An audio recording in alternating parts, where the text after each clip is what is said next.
mpende kama Kristo aliyetoa uhai wake.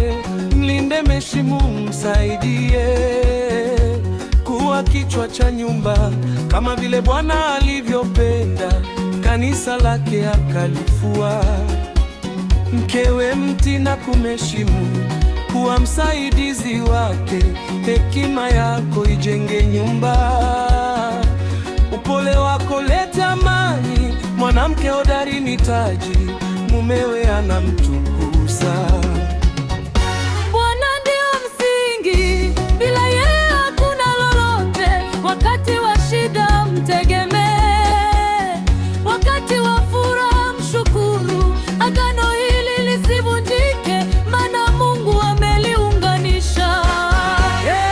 Bwana wa mbinguni, wajalie amani na furaha, wape uzima wa milele, wajengee nyumba yao kwa haki na upendo wako,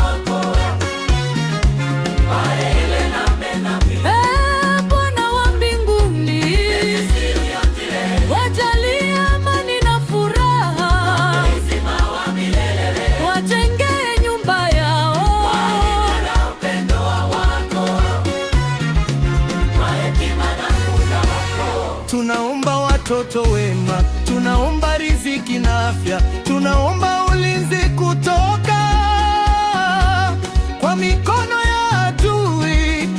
Mawazo yao wayalinde, nyoyo zao uzijaze